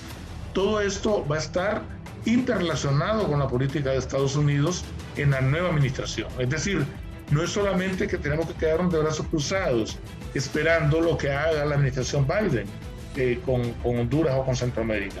También va a depender de lo que nosotros hagamos para demostrar que estamos haciendo o intentando los cambios que la región y que Honduras en particular necesita. Yo creo que sí van a nombrar embajador. No hay que olvidar que Trump prácticamente destruyó el servicio exterior estadounidense. Y lo que ocurrió en Honduras no fue exclusivamente en Honduras. Se dio en muchos países del mundo donde no nombró embajadores, entró en conflictos, como en el caso de Ucrania, por ejemplo, con la embajadora en Ucrania, con el embajador ante la Unión Europea de parte de Estados Unidos, conflictos que de alguna manera pusieron en precario un sistema diplomático, un sistema de política exterior que ha sido como fundamental en la estructura estadounidense. Así es que yo en general no miraría con pesimismo y por lo menos no me atrevería a hacerlo de antemano hasta tanto no comencemos a ver, está lo de la cuenta del Millennium también, que es fundamental. Si una próxima administración en Honduras cumple con aquellos requisitos estrictos que Hugo, por ejemplo, lo sabe perfectamente bien, que el mismo Raúl, tú lo sabes, Raúl, los Estados Unidos son exigentes. Cuando nosotros tuvimos la oportunidad, logramos mantener, y digo logramos como gobierno, mantener la cuenta del Millennium, a pesar de todas las aves agoreras que decían que no se iba a mantener para Honduras. Imagínense lo paradójico de todo esto, que en El Salvador, cuando estaba un gobierno declaradamente marxista dirigido por el FMLN, más bien aumentaron Estados Unidos la cuenta del Millennium, siendo un gobierno de derecha, de una derecha recalcitrante como la que hay todavía en Estados Unidos. Entonces, todos estos factores sumados al final nos tienen que llevar a la conclusión de que es cierto, hay una política establecida de Estados Unidos, pero por otro lado, el esfuerzo fundamental nos corresponde a los hondureños y en el hecho de ser sumamente cuidadosos en la selección de las personas que van a dirigir nuestro país a partir del 2022 y durante los siguientes 4 años de administración. Muchas gracias al ex canciller de la República, Milton Jiménez Puerto, por esa excelente exposición que ha hecho en el programa, al igual que el abogado Germán Leixelar. Antes de cerrar con el doctor Hugo Noé Pino, ex embajador de Honduras en Washington, por cierto, le deseo la mayor de las suertes a mi amigo, el doctor Hugo Noé Pino, un gran profesional, un gran hondureño, un hombre con grandes capacidades que lo ha demostrado a lo largo de su vida profesional y como académico, como docente, como diplomático, como financista. Pero el doctor Pino se lanzó ya como precandidato a diputado en el movimiento Somos Más. Es la casilla 164 en Libertad y Refundación. Va el doctor Hugo Noé Pino. En la general, doctor, con muchísimo gusto le voy a dar el voto, porque yo le doy el voto a la gente que pienso que le va a servir al país en la general, porque eso debemos hacer los hondureños. Con todo lo que nos ha pasado a lo largo de las últimas décadas, tenemos que razonar el voto. Y yo al doctor Pino, bueno, en esta no puedo porque soy liberal y en la interna voto liberal, pero al doctor Pino le deseo la mejor de las suertes en Somos Más, en la casilla 164, en la interna de Libre. Brevemente, Kamala Harris, muchos hablan de que John Biden está muy viejo y que ya tiene lagunas y que se le va el tip y que ella va a tener mucho poder. Aparte, en el Congreso ella va a ser el balance. En un momento de desempate sería el voto decisivo. Conclusiones, doctor, y algo sobre Kamala Harris, gracias a Milton Jiménez Puerto y al abogado Germán Leiselar. Concluimos antes del resumen noticioso con el doctor Hugo Noé Pino, y le reitero a la gente de Libre, en Somos Más, en la 164, ahí está el doctor Hugo Noé Pino. Hay que votar por gente que esté con capacidad en el Congreso, que gente que ayude al país y no que solo llegue a sentarse ahí a contar chistes. Doctor, también le agradezco el haber participado esta mañana. Sus conclusiones. Muchas gracias, Raúl, por esos deseos también. Yo quisiera vincularlo a lo que señalaba Milton, que coincido con él. Realmente la tarea de cambiar al país es nuestra, realmente. Y eso es lo que me ha, digamos, inducido a mí a presentar esta precandidatura dentro de Libre, porque estoy seguro que con mis conocimientos, con mi trayectoria limpia que he tenido como funcionario público y como ciudadano, puedo aportar mucho en el Congreso Nacional a cambiar muchas cosas que son totalmente no satisfactorias, como el hecho del blindaje que se le ha hecho a la corrupción a través del Código Penal y de otras leyes que limitan el accionar del Ministerio Público. Así que estamos ofreciendo esta propuesta que esperamos que la base de Libre la acepte y la apoye, y luego pasar al proceso general. En este caso, Raúl, de lo que tiene que ver con tanto la vicepresidenta como el caso de Biden, fíjese que es bien interesante lo que usted señalaba, porque durante los debates que se dieron antes de las elecciones, yo miraba en algún momento que Biden titubeaba. Obviamente pensé que era parte de ese deterioro muchas veces mental que los años van conduciendo a las diferentes personas, pero me di cuenta que no era eso. Biden tuvo un problema de lenguaje pequeño que fue superando, así como recuerdan ustedes la famosa película y que fue real, del rey de Inglaterra. Entonces eso es lo que hace en cierta forma como una especie de pequeño como para arrancar lo que suele suceder cuando se tiene este tipo de problemas. Pero yo estoy sorprendido realmente de la lucidez de Biden, de la lucidez de la señora Pelosi, que ya tiene 80 años como presidenta de la Cámara de Representantes, porque obviamente, bien sea improvisado o bien sea leyendo, muestran una claridad de pensamiento bastante fuerte. Ahora, obviamente que la edad es un elemento a considerar y como ha sido señalado esta mañana, el hecho que alguien como la señora Kamala Harris esté de vicepresidenta en determinado momento, por alguna u otra razón de naturaleza, de la naturaleza, algo que puede ser muy, muy natural, ella pudiera asumir. Esa es una situación que se da. Y finalizo con esto, Raúl. Nuevamente, es cierto, bueno, nosotros, yo creo que no hay país que tenga más influencia, Estados Unidos, en Centroamérica que en Honduras. Pero yo creo que deberíamos de tener una mentalidad totalmente diferente. En este sentido, a nosotros que nos ha tocado hablar con empresarios, con diferentes sectores, ONG, el sector académico, políticos, yo no sé por qué no dejamos esa mala costumbre de volver a ver o de voltear a ver la embajada por cada problema que se da en nuestro país. Yo creo que parte de la construcción como nación, que estamos todavía en proceso, pese a que este año vamos a celebrar el bicentenario de la independencia, en esa construcción es a tener una mentalidad que somos los hondureños y las hondureñas los responsables de cambiar este país. Que no podemos desconocer que ahí está una potencia económica y militar, pero que debemos de tomar las lecciones positivas de esa potencia, pero también aprender de las lecciones negativas. Y ayer lo que ha sucedido pues fue una lección totalmente negativa. Como decía Germán, parecía un mini golpe realmente, que si Trump hubiera encontrado las condiciones, fíjese bien sea a nivel del Congreso, que no tenía mayoría en la Cámara de Representantes, o del Senado, hubiese empujado.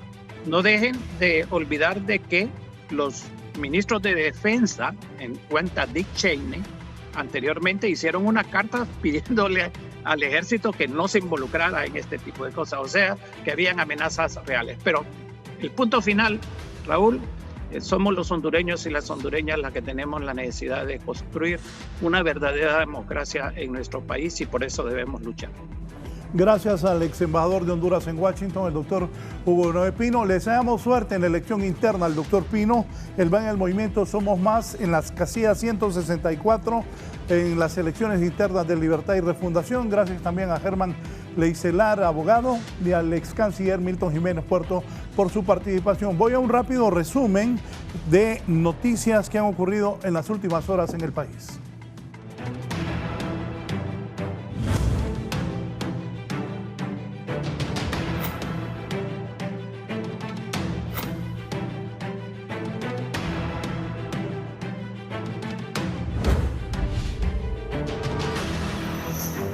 Sí, voy a leer, dicen de Puerto Lempiras, esto gracias a Triminio del Cuerpo de Bomberos y Kelly en la producción me lo está pasando, se informa que en la zona Puerto Lempira, gracias a Dios, se nos informa que en la zona de los territorios recuperados algunas 7 viviendas fueron incendiadas por habitantes producto de conflictos de carácter social. Ojo a eso, es la única información que posee, ya que es una zona muy remota desde Puerto Lempira. En los próximos noticieros tendremos detalles. Agradecemos siempre a Oscar Triminio. Mientras tanto, siempre en temas similares, 2 viviendas toman fuego en la colonia Independencia de Comayagüela. Nada más que esto es por un incendio, aquello es por problemas sociales en el Pilar. René Amaya, ¿qué pasó? Efectivamente, Raúl, así nos encontramos en este sector de Comayagüela, en donde se ha desatado este voraz incendio. Y gracias a la intervención de los vecinos, apenas, solo 2 viviendas hasta este momento han resultado afectadas. Hablamos de 2 humildes viviendas que agarraron fuego. Se desconoce el porqué o los hechos de lo que habría provocado este voraz incendio. Vemos a través de esta imagen el trabajo que hace el Cuerpo de Bomberos, y los mismos vecinos fueron los primeros en ayudarse con baldes de agua, lanzándolas hacia las ardientes llamas que ha dejado en ceniza estas 2 humildes viviendas. ¿Cómo se llama la zona aquí, mi amigo? Altos de Independencia, hermano. Altos de Independencia. Cuénteme, son 2 humildes viviendas las que están afectadas. Son como 3 a 4. Son casas pequeñas. Ajá, hay casas pequeñas. ¿Quiénes vivían ahí? La verdad que yo esta zona acá casi no la conozco. Yo vivo en más arriba. Pero la gente salió por lo menos. Claro, ¿no? Claro. Somos vecinos y todo. Tenemos que dar apoyo. Todos. Hemos visto el trabajo que han venido haciendo durante más de unos 40 minutos. Sí, es un momento que hay que ver. Madrugamos todos a ver las cosas como están, y de esa manera apoyando, tirando agua, jalando de donde sea. Sí. ¿Qué es lo que pasa, hermano? Bueno, la verdad desconocemos el por qué. Daniel creo que era uno, pero son como 4 viviendas las que hay. ¿Cuántas son las viviendas afectadas aquí? Creo que son de 3 a 4. 3 a 4 afectadas. Más o menos creo que esos son. Okay. Ahora, ¿estas personas se encontraban en el momento cuando el incendio, mi amigo? Sí, momentos que ellos acaban. Sí, viven niños, viven adolescentes, ancianos y todo. Ya, pero gracias a Dios, por lo menos las vidas se salvaron. Claro, claro. Pues lo material se recupera. Lo material se recupera, sí, pero gracias a Dios que por lo menos las vidas están salvas. Así es, gracias a Dios. Bueno, gracias qué bueno, miren ustedes, Raúl, ve usted el trabajo que han venido haciendo los vecinos, todos, con baldes. Hasta que llegaron el Cuerpo de Bomberos, no se cansaron de lanzar baldes tras baldes para poder controlar las ardientes llamas que amenazaban con arrasar otras humildes viviendas aquí en Altos de la Independencia, en Comayagüela. Con estas imágenes vamos a retornar con ustedes. Adelante. Así debe ser, hay que ayudarnos unos con otros. la gente sigue haciendo fila para ir a ver cómo se cura del coronavirus. Voy a ir con mi compañero Víctor Valladares sobre este tema. Víctor. Así es, muchas gracias a ustedes los televidentes. Pues miren ustedes, tremendas filas hay hoy en el Instituto Hondureño de Seguridad Social. Los ciudadanos están llegando en busca de atención médica y pues lo que hemos observado son grandes filas esta mañana aquí en este centro de asistencial.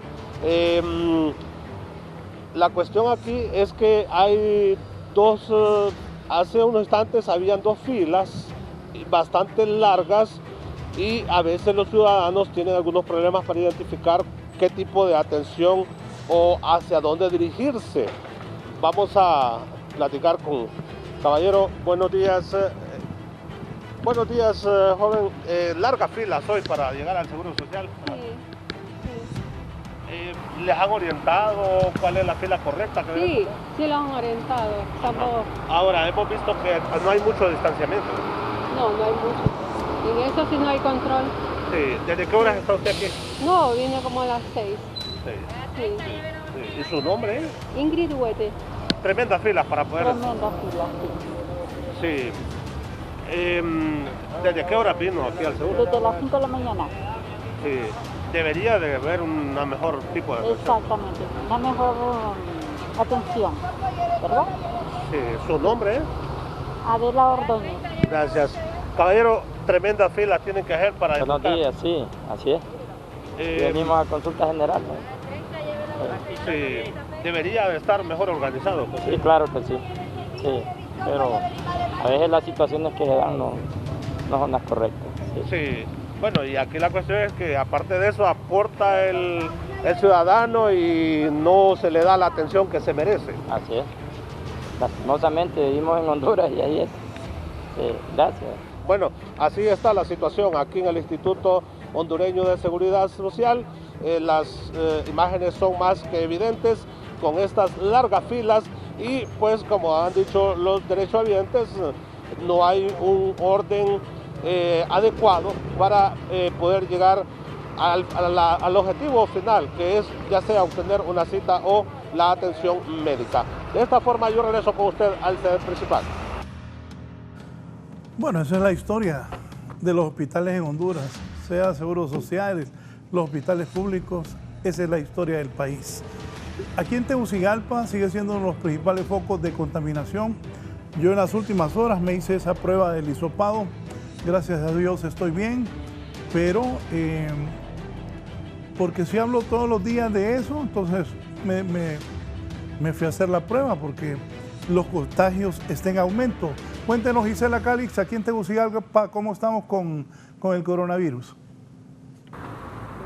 Así es, buenos días, licenciado y televidentes de la entrevista, y es que otro tema que también mantiene en constante preocupación a las autoridades de la Secretaría de Salud es la epidemia del dengue. Para abordar esta situación me acompaña el doctor Bredy Lara, quien es epidemiólogo, y de inmediato le consulto cuál es la situación actual que envuelve al país en torno a esta epidemia. Muy buenos días.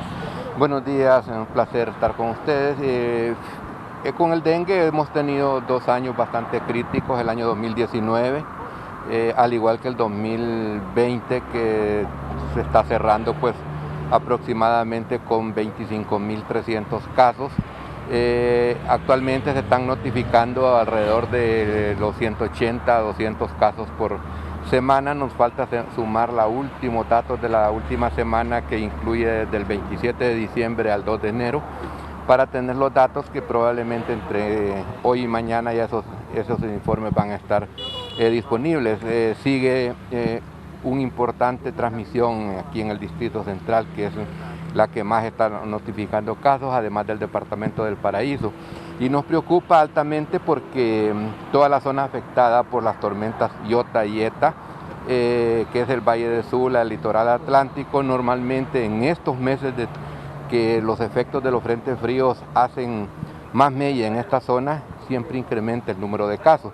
Y viendo las condiciones en que todavía sus pobladores, algunos no han llegado a sus residencias, están en lugares hacinados con poca protección para los vectores, que se están haciendo las nebulizaciones y obviamente el trabajo de prevención, pero sí es parte de la población que tiene que poner más énfasis en el cuidado personal.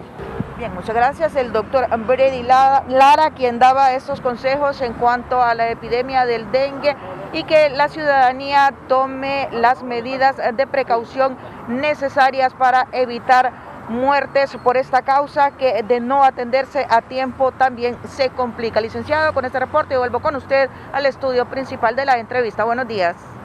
Buenos días, Gisela. Nos vamos. Hay protestas de las enfermeras en el Mario Catarino Rivas, nos dice Shirley Martínez. Con ella cerramos la entrevista y este informe que hacemos diariamente para que ustedes queden conociendo qué es lo que está pasando en Honduras y en el mundo en las últimas horas de la mañana. Los invito a seguir con nosotros en Mundo de Fiera. Después viene Secretos de Cocina, la revista Hoy es tu día, y al mediodía estará Samantha Velázquez e Isabela Chévez llevando las informaciones junto a todo el resto de equipo que tenemos nacional e internacional para conocer qué pasa en el país y en el mundo. Buenos días. ¿Por qué están protestando las enfermeras del Mario Catarino Rivas? Shirley, adelante.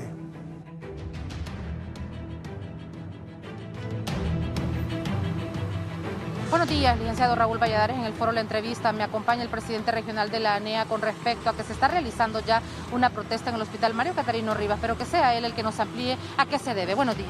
Bueno, en este momento estamos en una protesta a nivel nacional.